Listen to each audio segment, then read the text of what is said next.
जय हिंद। सभी को राम राम। मैं स्मित सिंह नवादा बिहार से। देखो, अब आपको लगा होगा कि भाई ये चद्दर वद्दर बैठ के मतलब ओढ़ पोड़ के काहे बैठा है यहाँ प्रवचन देने। मूड थोड़ा आज रोमांटिक है। अब आप लोग को लग रहा होगा कि भाई इसका मूड रोमांटिक है, इसका मतलब ये गर्लफ्रेंड की बातें तो नहीं करने जा रहा। देखो, जो राजनीति में होते हैं और खास करके जो पॉलिटिक्स में इंटरेस्टेड होते हैं ना, उसके लिए उसकी गर्लफ्रेंड राजनीति ही होती है। तो एक बहुत ही सुंदर, पहले मैं चदरिया हटा देता हूँ। आप लोग कहोगे कि फिर ये मतलब हटा दूँ या रख लूँ? चलो रख लेता हूँ यार, हटा भी देता हूँ और रख भी लेता हूँ, दोनों काम करता हूँ। चलो देखो, एक बात मैं बता देना चाहता हूँ कि अभी वर्तमान बिहार में जो है ना, वातावरण तो एकदम ठंडा, माहौल एकदम ठंडा है। ठंडा बढ़ा दिया मतलब हाड़ कांपने वाली ठंडा। लेकिन राजनीति की गर्माहट इस प्रकार से अपनी गर्मी दिखा रही है कि हम तो बस सूटर तूटर खोल के एकदम मतलब चद्दर ओढ़ के देखो बैठे हैं। तो कि मतलब ये ठंड में हाफ जो है शर्ट पहन के आप लोग के सामने हम वीडियो बना रहे हैं। इसका कारण है एक गाना सुना होगा, एक मूवी का नाम है, पता नहीं आप लोग अच्छा से इसको बता सकते हैं, सनम बेवफा। तो जदयू के लिए और अभी नीतीश बाबू के लिए उसके जो सनम थे वो बेवफा हो गए। अब को कैसे? आपको पता होगा कि राजनीति में व्यक्ति का महत्वाकांक्षा क्या से क्या नहीं करा देता है। ठीक है, नीतीश बाबू चले थे दूबे बनने और चौबे भी नहीं बन पा रहे हैं। वो जो मतलब पीडीए बना था, नीतीश बाबू के द्वारा बनाया गया था, पूरे विपक्षियों का जो है एकीकरण किया गया था, वहाँ जो है गठबंधन बनाने का जो प्रयास किया गया, और पटना में जो जून के समय में जो एक पूरा का पूरा सम्मेलन हुआ था, आप लोगों को पता ही होगा।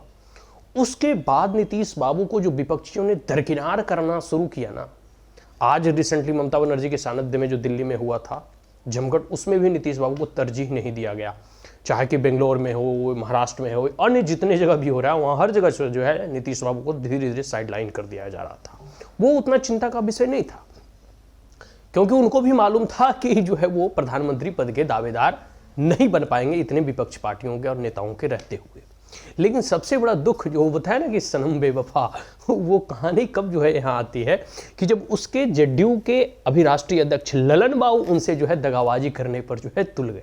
और दगाबाजी इस महीने में आपने सुना होगा रिसेंटली न्यूज़ कि ललन बाबू से इस्तीफा ले लिया गया है। याद रखना, जदयू के कह सकते हो राष्ट्रीय अध्यक्ष ललन बाबू ने इस्तीफा नहीं दिया है, बल्कि उनसे नीतीश बाबू ने इस्तीफा छीन लिया कि लाओ लाओ लाओ, नहीं तो तुम सारा का सारा पार्टी भक हो जाओगे।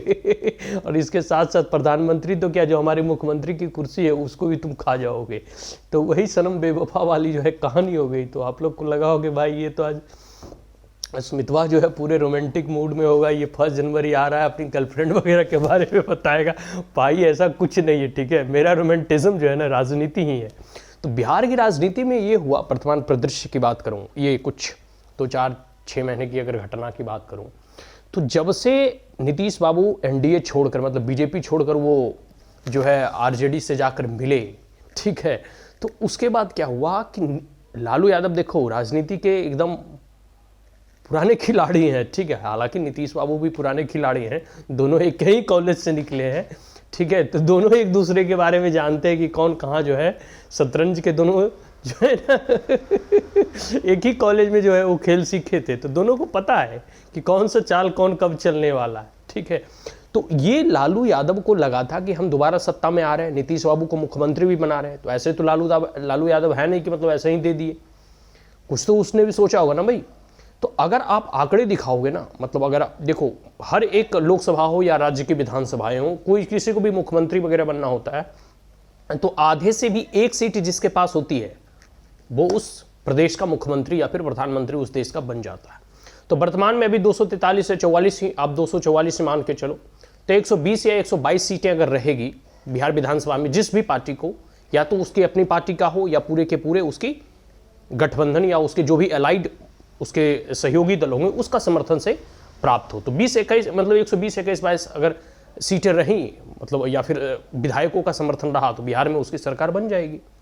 और अभी अगर आप देखोगे तो लालू यादव की पार्टी लगभग अप्रॉक्सीमेट 29 या 80 सीटें हैं, कांग्रेस की 19-20 सीटें होगी, कम्युनिस्ट और जो भी मिला के कुल मिलाकर आप कह सकते हो कि 10 से 12 सीट जो है आरजेडी को कम रहा था कि आरजेडी तेजस्वी यादव को मुख्यमंत्री के तौर पर बना सके। इसको लेकर जो है लालू यादव और आरजेडी की पूरी पार्टी ने पूरे एक षड्यंत्र के तहत जो है ललन बाबू को अपने जाल में फंसाया। और ललन बाबू सोच रहे थे कि 10 से 12 विधायकों को लेकर हम कल्टी मार लें। मतलब एक तो नीतीश बाबू पलटी मार चाचू थे और ये जो है कल्टी मार चाचू बनने के फिराक में थे। और वह इसलिए क्योंकि तमाम जेडीयू के जितने भी सांसद हैं उनको यह भय सता रहा है कि पिछली बार तो हम नरेंद्र मोदी की नाम पर जो है चुनाव जीत गए थे, लेकिन इस बार जो है हम किसके नाम पर लड़ेंगे। ललन बाबू की अपनी कोई उतनी प्रासंगिकता या उतने बहुत बड़े पॉपुलर लीडर नहीं है। उनका आप लखीसराय या फिर जो भी अब उनका जो अपना जो है लोकल एरिया है उसमें आप देख लो कितने प्रभुत्वशाली हैं, आपको पता चल जाएगा। भले ही जो है बकरे का मीट कह के कुत्ते का मीट जो है खिलाया गया हो, लेकिन फिर भी जनता आने वाले समय में वोट जो है नरेंद्र मोदी को ही देगी और 40 की 40 सीटें जो है नरेंद्र मोदी के खाते और झोली में ही जाएगा। ठीक है, तो ललन बाबू या फिर जेडीयू के जितने भी अभी 17 सांसद हैं उनको ये भय सता रहा था कि हम जो है अगली बार जीतने वाले नहीं हैं।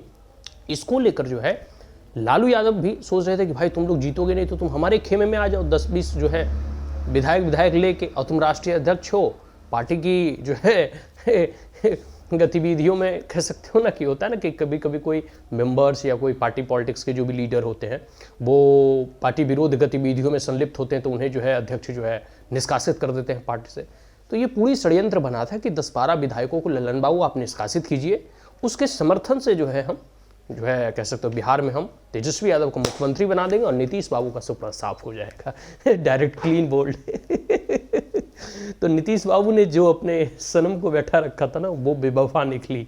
ठीक है, तो अब नीतीश बाबू को ये भनक लग गया। अब मैं पहले ही बताता कि लालू और नीतीश दोनों एक ही शतरंज के स्कूल से निकले हुए हैं, तो इनको भनक लगा और ये ललन बाबू का सुपड़ा साफ कर दिए। लेकिन फिर भी अभी भी नीतीश बाबू को यह डर सता रहा है कि 2024 से पहले इनकी पार्टी टूट जाएगी। और आने वाले समय में देखना जितने भी इनके सांसद हैं, विधायक तो खैर अब 40-45 से क्या हुआ, जो शेष सांसद जो बचे हुए हैं इनको पता है कि इनकी हैसियत कितनी है और इनकी हैसियत मात्र 1 और 2 सांसद की ही है, जो कि 2014 में जब यह नरेंद्र मोदी के विपक्ष में जब चुनाव लड़े थे तब जनता ने इन्हें मात्र 2 सीटें जिताया था। फिर वह नरेंद्र मोदी के साथ जीते, नरेंद्र मोदी के नाम पर जो है ये 17 सीटें जीत पाने में कामयाब हुए।